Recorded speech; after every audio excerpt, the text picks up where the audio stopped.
Y'all want to dance? Yep. How y'all doing? Y'all got a good thing going on. Y'all got a voice of God thing going on, and y'all got music. It's all nice. How y'all doing?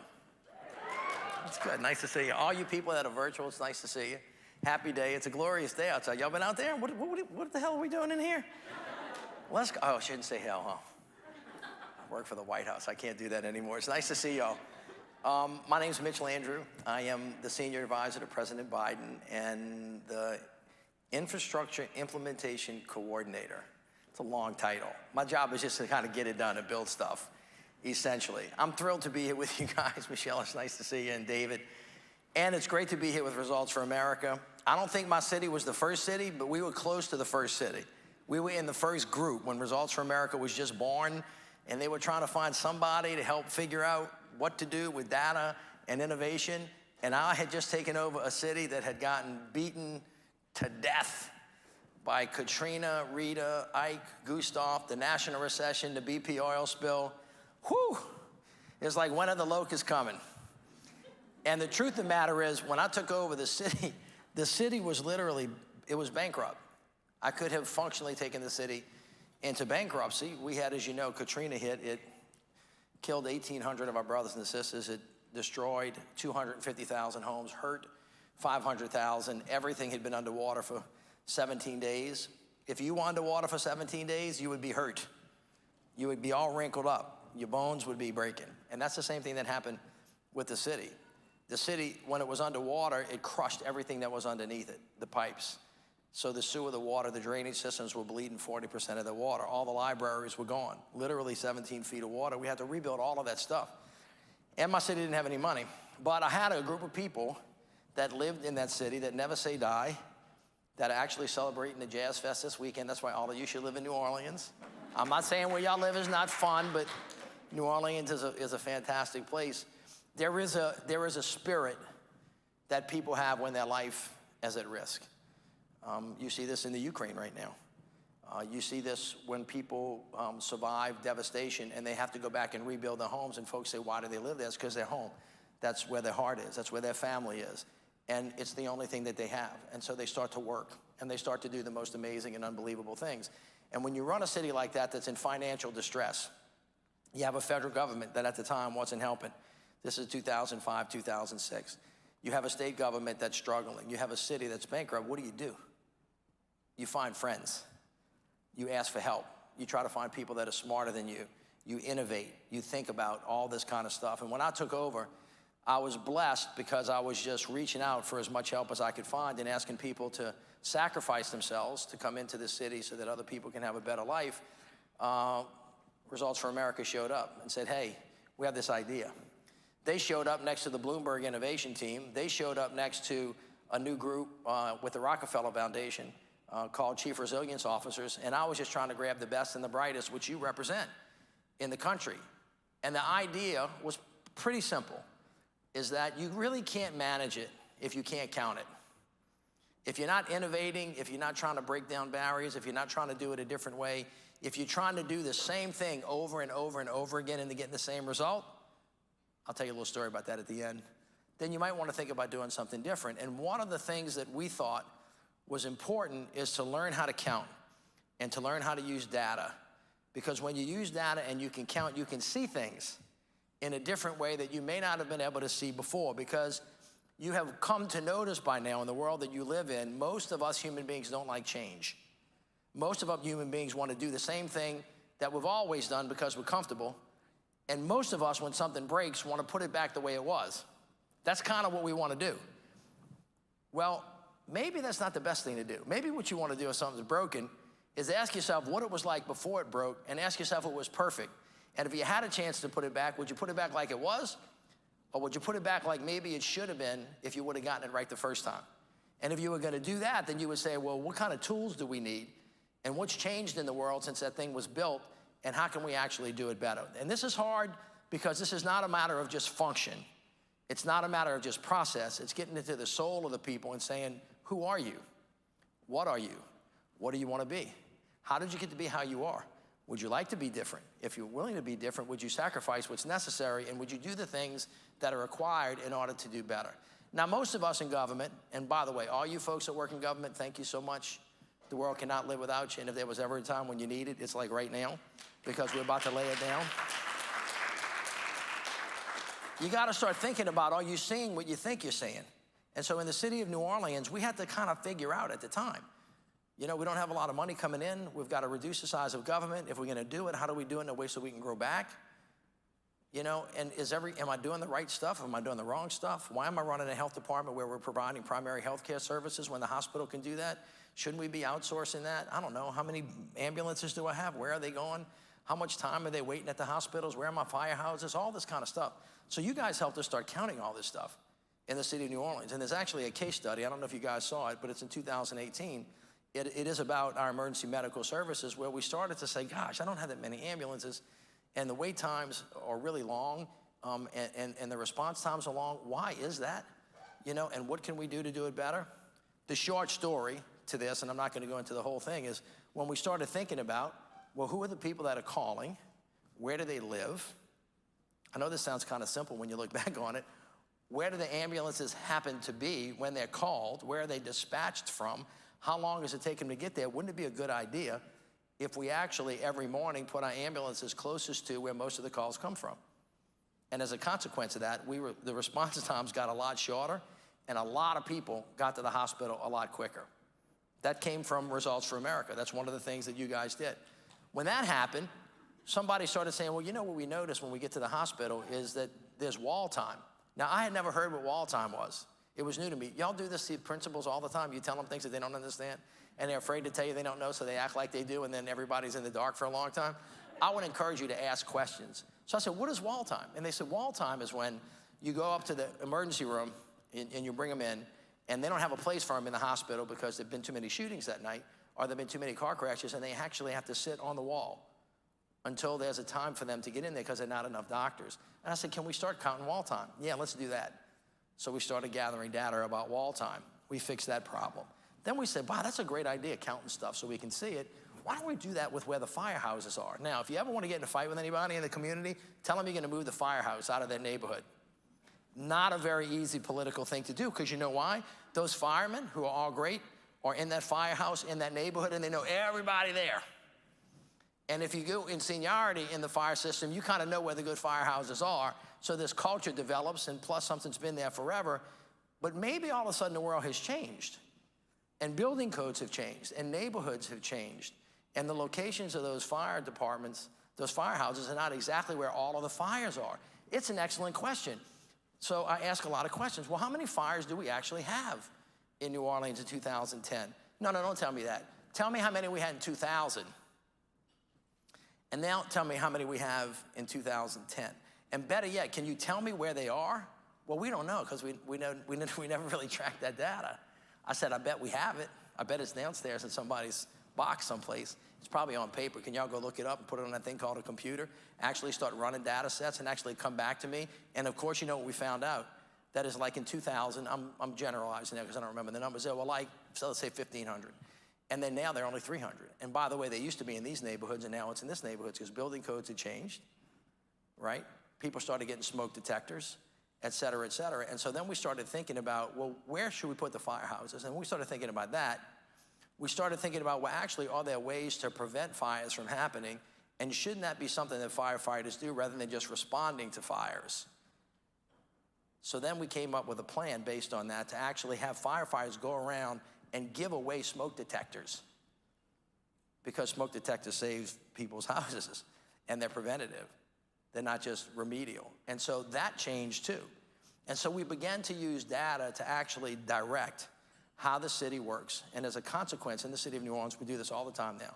People learned about it through CrimeStat and all this stuff. We applied it to everything. And oh, by the way, everything was open portal so that the public could see it. And the reason this was helpful is because you will not be surprised to know, all you government folks, this is not a knock on you, but from time to time, y'all will tell a story that is the truth, but it's not always the whole truth, and it's not necessarily filtered the right way. And if, in fact, you're telling a story from up here, and there's somebody in the neighborhood that's like the neighborhood watch person, y'all all know these people, and they have good data, they'll sometimes challenge you, and you may come to find out inside that your view from 30,000 feet up is not actually the view in the neighborhood where people live. And you find this communion between people. And then once you start doing that and you start building trust, build on open data that everybody can see, when everybody can agree on the facts, then you start building solutions that make a huge difference in the world. And so we basically use that approach: innovation, data, breaking down silos, using it to solve every particular problem that we could to help rebuild the city of New Orleans. And in the 8 years that I was there, we rebuilt the libraries, we rebuilt the schools, we rebuilt the pools, we rebuilt the police department. We had 5 consent decrees that we worked our way out of. And the city of New Orleans, by the time we left, went from being a bankrupt city to having the largest surplus that it had in its history, and went from being a city that was really on its back to being one of the greatest comeback stories. And we did that because we had smart people, we asked for friends, we told people we didn't know a lot, and we asked for the help, and we started using data to actually have something affirmative to work off of in the city of New Orleans. And as a consequence of a lot of that work, the president had somebody call me about, I don't know, 130 days ago. I was minding my own business, doing something, and somebody called and said, hey, I heard you know a little bit about rebuilding things. And I said, well, I don't know. I mean, we had to rebuild the whole city. He said, you mind talking to us a little bit about how to do that? And I said, yeah, of course. What do you want to know? Talked a little bit about blighted housing and how we did that. Talked a lot about crime. Talked a lot about all the things that we did. And they said, well, would you mind helping the president? And I said, well, sure, he can call me anytime. So he said, all right, thanks. So he hung up, and the next day he called me back. He said, the president wants to know if you'll come up here and run the infrastructure thing. And I said, well, what thing are you talking about? He goes, the whole thing. And I said, that whole $1.2 trillion thing? And he said, yeah. I said, well, I guess. And I said, well, when do you want me to come? He said, right now. I said, what? I can't tell you really what I said. But I was like, really? And he said, yeah. And I said, well, when you say right now, you mean like when? He goes, like Monday. And this was Tuesday, so 6 days from now. And 6 days later, I was on the White House lawn with the president. He signed this bill on November 15th, and he asked me to come help try to get money from Washington, D.C. to everybody in the country so we can actually do something that finally the people of America found common ground on, which is to rebuild our country. And so I've been blessed to run that. Asma Mirza is my senior deputy in this effort, and we have a whole bunch of people that are working on it with us. And so I'd like to tell you about it just for a couple of minutes and then get out of your way because I know that you're busy. But you're going to be critical in this effort because you're going to be the tip of the spear. You're going to be the ones on the ground that are actually doing the work. So I'll give you a quick overview. This is a $1.2 trillion investment. Now, you've never seen this or heard about it in your life unless I'm looking around and not seeing somebody in here who's older than Eisenhower. Does anybody in here want to claim to be older than Eisenhower? No. Or Roosevelt. You haven't seen anything like this. This country has never found a way to put this amount of money together and focus its attention on rebuilding our infrastructure. In Washington, for many, many, many years, have been, people who have tried to do this.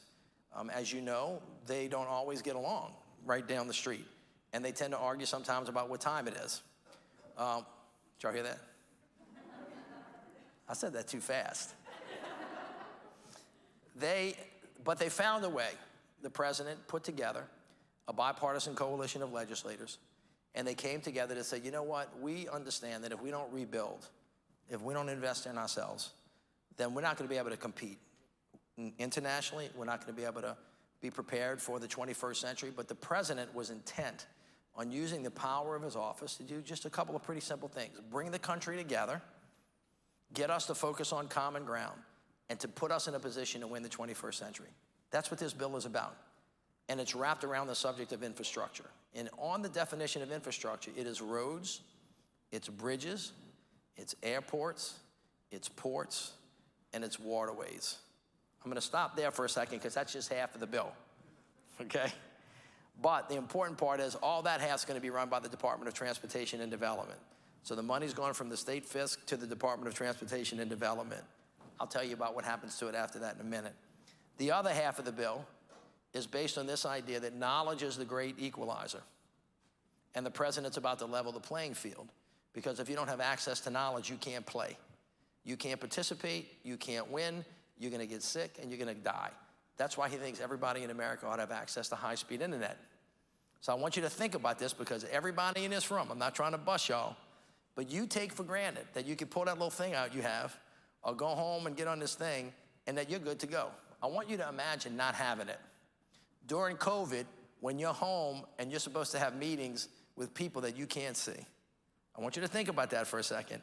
And then I want you to be aware that there are lots of people in this country that don't have access to that. There's a little girl right now sitting on a porch in the hollows of Kentucky that doesn't have access to high-speed internet that could be the next justice of the Supreme Court. There's a little boy sitting on the stoop in the lower Ninth Ward that could be the next astronaut that goes to space. There's a young boy or girl sitting someplace in California that doesn't have it either. That could be the greatest thing in the world that we need to save our lives into the future. And they don't have the things that we have.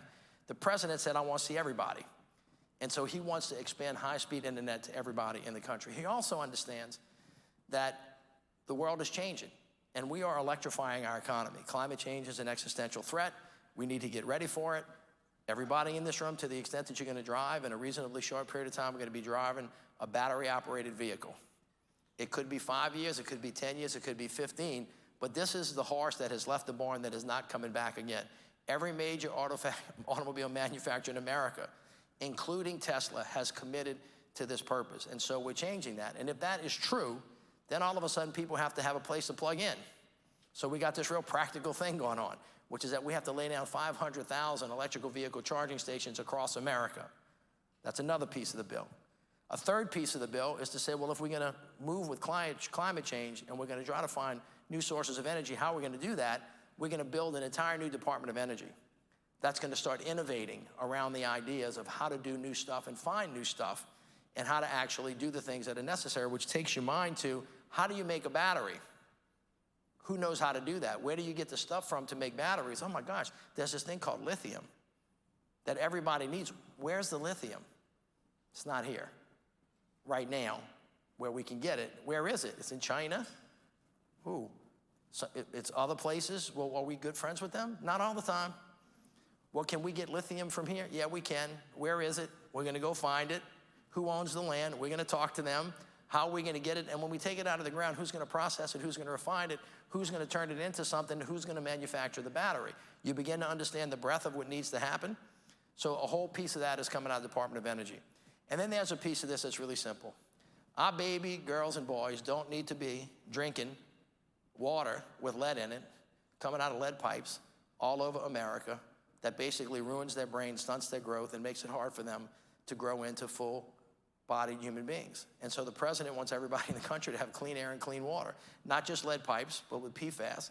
He wants to make sure that we clean up all of the abandoned mine lands that have been left behind by the country, all the orphan wells, and he thinks clean air and clean water ought to be something that we all have. So if you live around the Great Lakes, you live around Chesapeake Bay, you live around the Gulf of Mexico, everybody in the country ought to have this. It's amazing. Now that we're doing this, everybody goes, oh my God, I really never thought about it that much. Somebody went and dirtied something up. Your mama taught y'all better than this. Somebody went and dirtied that up, left it behind, and wants somebody else to clean up and pay for it? Yeah, that's exactly what happened. And this president said, you know what, I'm gonna do it. And so he did that too. So all of that stuff that I just talked about is in the other half of the bill that is organized between 4 or 5 or 6, actually 13 other departments. And my job is to coordinate them all. But if that was only my job would be hard. That's not the only job, because you're smart people and you know, oh, that's really good, Mitch, but tell me how you're gonna get it to the ground. You're a local guy, and I am a local guy. I'm down here looking up, and Washington looks really confusing to me. So our job is to unconfuse it, right? And so remember I told you I was gonna talk to you about the other half of the bill another way? I wanna divide the bill for you another way. Half of that money, no matter what department it's going to, is going to the governors through what they call formula funding, because the states are supposedly the laboratories of democracy. Well, the cities take issue with that.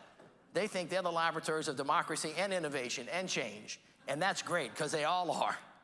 And you know that in our federalist system, the truth of the matter is that when we're really pulling at our full weight, when we're really the best we are, we're partnering with each other, we're communicating, we're collaborating, right? We're coordinating vertically and horizontally. So all of these cabinet secretaries up here are working with me to all the governors that have czars that help us figure this out, and then all the mayors, because that money's got to get down to the ground quickly. Half of it's going to the governors. The other half of it is going to be competitive grants that mayors and governors and tribal communities can pay for. So for the first time in your life, unlike the city of New Orleans that was bankrupt, whether they're using ARP funds or IIJA funds. That was the Recovery Act or the Infrastructure Act. We have acronyms up here that drive me insane because nobody knows what they are. Just cash and infrastructure. Put those two things together, you got money to do the things that we want to do for the first time in your life. So when you go to these cities and you tell them you have the expertise to use data, now you just got to help them figure out what is it that you're trying to do. Are you building a road? Are you building a bridge? Are you laying high-speed internet? Are you laying EV charging stations? Are you building new kinds of energy sources? And don't you think that it would be better if you could see it, and the only way you can see it is if you use data and you innovate and you find a way to work with public-private partnerships to actually get this done. Are you beginning to see the potential here? Are you beginning to understand and get excited about the opportunity where we're not just talking about stuff anymore? It used to be a dream. Now you actually have the money. You have the leadership. You have the people. Now we just got to go out and get it done. And if we do it the right way, we will demonstrate to America something that America needs to learn again, is that we actually can find common ground and we can do great things again. That's the president's vision for America. That's why he calls it building a better America, because he's not just stuck on the build. He wants to talk about better. And let me tell you what better means to this president. Better means that I see everybody. I see black, I see white, I see brown, I see Asian, I see everybody. I see people in the rural areas, I see people in the urban areas. And oh, by the way, for everybody that's listening that doesn't know, urban isn't black and rural isn't white. At least not in the South where I come from. And anybody who's in the South knows this to be true. So for people who don't know that to be true, I'm telling you it is. And so he sees everybody. And so he uses the term equity. So everything that we do, everything that you work on, everything that you think about, you should have an equity lens on it. The other way the president wants to make a better America is he wants to start buying stuff and building stuff in America. He wants to create a new industrial policy where we use the might of our money to actually lift people up. Because he doesn't think people ought to have to be in a position of having to leave the place that they love to work. That happens to a lot of folks in rural America. It happens to a lot of folks in cities that have to go someplace else. He wants you to be able to work wherever you can work from. That's what the internet is about. All right? The other part of building a better America is good paying jobs. So y'all are working on this. Workforce development is going to be a big thing. How are we going to connect the people with the jobs that we need and give them the skills to do it and make sure that they're getting paid a living wage, a better wage, and a better wage than that? The president is a pro-union president. He thinks we need to build it from the bottom up and the middle out. He thinks we ought to be using union labor where we can, and where we can't, he wants to make sure that everybody's got a chance to have a great paying job, and they ought to have one job that pays them really, really well so they can actually have a quality of life after. I met this guy in Jackson, Mississippi. He said, Mr. Mayor, he said, I don't mind working hard. He goes, I really will work my fingers to the bone. He goes, but I ought not have to work 3 jobs for a 1-job paycheck. I don't have time to breathe. I can't see my kids. I can't go to their games. I'm so busy working, I don't have time to enjoy anything in my life. The president sees everybody and wants to lift them up because he believes that's how you lift up everybody else. And the fourth thing about building a better America is understanding what is right in front of our face for all of us to see, that we want to close our eyes and ears to, many of us, which is climate change. Now, if you're from my town, you got to really want to close your eyes and ears to think that things are not changing and that we're at risk. The city of New Orleans has, I've been underwater more times than I need to. I slept on my floor for 2 weeks after Ida and didn't have energy because the lights went out because we didn't have a resilient grid, which is part of this as well. So we got more hurricanes, we got more storms, we got more tornadoes, we got more wildfires coming our way. So the president says to everybody, don't you think it would be a good idea if, since we know all that stuff's coming our way, that we need to get ready for it, that we have to prepare for it? Think about the 3 little pigs. Which house you gonna build? Straw, sticks, or bricks? What would you do if you know the wolf was coming? You build a house of bricks, wouldn't you? That's what we're gonna do. And so as we're building back, as we're thinking about where we build, how we build, what materials we use, how strong we build back, we have to build back sustainable. We have to build back resilient. We have to build back thoughtfully, and we have to think about all threats. I don't want to scare you, but you ought to be aware of this. Cybersecurity is a massive threat now to the safety and security of the United States of America. So everything we build will have cybersecurity in it. So when the president says, I want to build a better America, what he's trying to do is give us the best opportunity that we have had in your life and in the last 60 years of this country to actually move America forward and to just completely surpass the political wars that we're having today. And you know what? He succeeded, and the bill passed, and it is now moving down to the ground. I'll leave you with this because I told you about being able to change. Y'all know I'm from Louisiana, right? Y'all know who Thibodeau and Boudreaux are? Thibodeau and Boudreaux are two guys who live down the bayou, and they like to hunt. And usually if you're from Louisiana, you kind of hunt and duck. But they got tired of hunting duck. They wanted to go up to Canada to hunt moose. Now, Thibodeau and Boudreaux are funny boys. And T says to B, Boudreaux says, we need to go hunt these moose. Let's go ahead up there. So they go up there and they get this little bitty guy who flies this little bitty plane. And he says to the guy, we need you to fly us into moose country, and we're gonna go shoot some moose, and then we're gonna take them home. He said, that sounds fine. So they go and they shoot moose. They got 6 moose. The plane comes back to get them. And Thibodeau says to Boudreaux, let's get the moose on the plane. And the pilot says, you guys, he says, you can't put 6 moose on the plane. The plane's not that big. The plane's gonna crash. And Boudreaux says to Thibodeau, Thibodeau, you stupid. You need to listen to the pilot. And Thibodeau says, he don't know what he's talking about. He said, we do this all the time. So sure enough, they load the 6 moose onto the plane. The plane takes off. Within a reasonably short period of time, like 30 seconds, the plane crashes. Thibodeau and Boudreaux are laid out. The moose are dead. And Thibodeau says to Boudreaux, he says, hey, B, he says, you know where we at? He says, yeah, T. He says, last year we tried this. We in the same place we were last year when we crashed. That happens all the time in government that we work in. You see this over and over and over again. Because as I said when we began, when you go into a city, when somebody is traumatized, when somebody is in pain, they don't want change. They just won't put it back like it was. They don't want to take any risk. They don't want to pay any money, and they want a better result. And they expect something different than what they got before. And it's just not going to happen. So it's time in America that we do something different, and we step up to the plate, and we face this challenge that is in front of us right now.